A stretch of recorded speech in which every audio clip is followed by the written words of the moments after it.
Alright, today we're doing a Heroes Unlimited conversion for Reptile, the reptilian ninja from Mortal Kombat. When we first met Reptile, he was a human ninja wearing a green outfit, but then later on, as the game progressed, the franchise progressed, we get more of he's a lizard man, a saurian humanoid, reptilian humanoid that's related to the dinosaurs.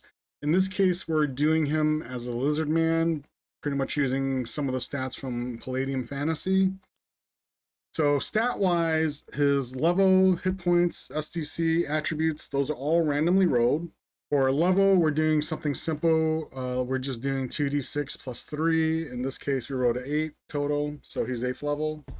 So ability-wise, we're giving him all the standard attributes of a lizard man, including a natural armor rating, power factor, polarized vision, breathing underwater, natural skills, as well as the underwater combat bonuses.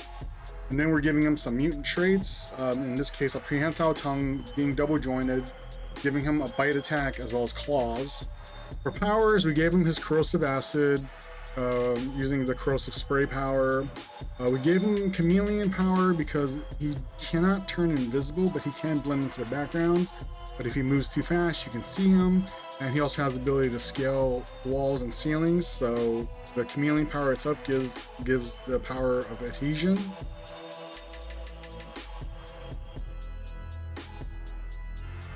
And then to finish him off, we made him a minor psychic. We gave him a telekinetic push attack because in the game itself, he does have like a force ball that he can fire from his hands, and when it hits someone, it basically knocks them away.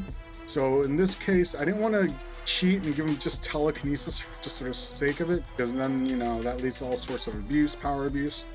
I wanted to be very limited in what it can do, so telekinetic push felt like the natural thing to do, even though it's more of a shockwave attack versus a directed target attack.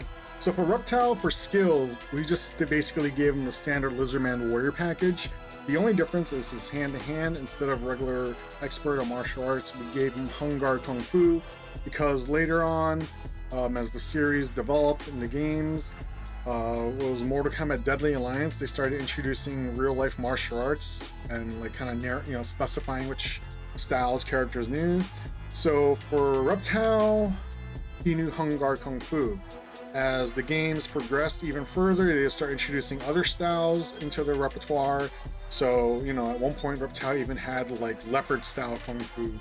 We're gonna just stick with Hung Guard Kung Fu, keep it simple. And then for secondary skills, we kind of kept them focused on what would be more wilderness focused. I'm trying to avoid him from too much tech because he's more of a reptilian hunter and out in the wild doing tracking and stuff like that. So I don't think he'd really be like sitting there learning computer skills. And even if it was like language English, we started that at a higher level. I think at this point we had him learning at 3rd level. He's got some sub skills like philosophy and sword from Hung Gar, so those are translated. Like I said, we gave him Hung Guard Kung Fu for his combat.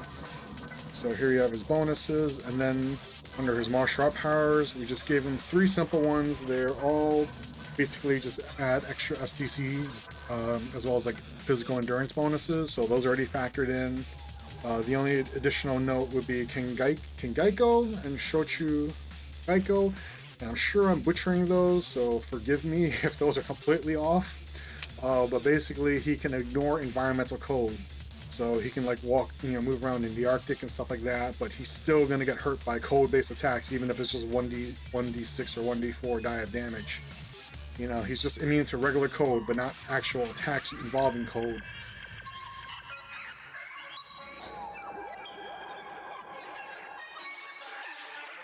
Body armor wise, like I said in the Sub-Zero, the ninjas have all used all sorts of armor, going from leather to actual metal regalia, stuff like, like that are like basically samurai armor.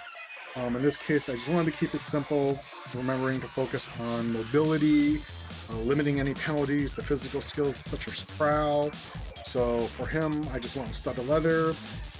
It's something like the stats. If you disagree, feel free to change it. Just be aware of any changes. Well, not for the armor, but more stats if you're changing stats. be aware of any additional bonuses that may be altered, you know, whether positive or negative. Aside from that, there's really not much else to go through.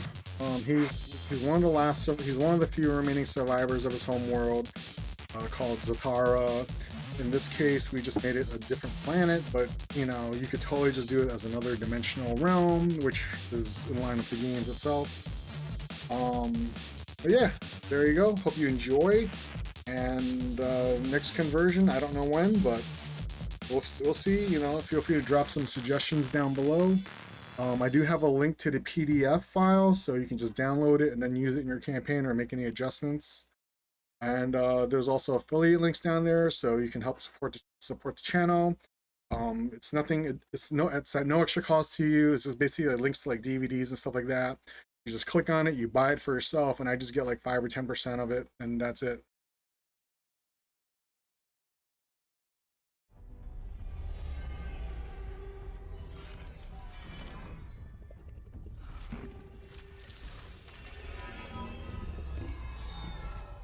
Did you shoot it? I think I clipped it.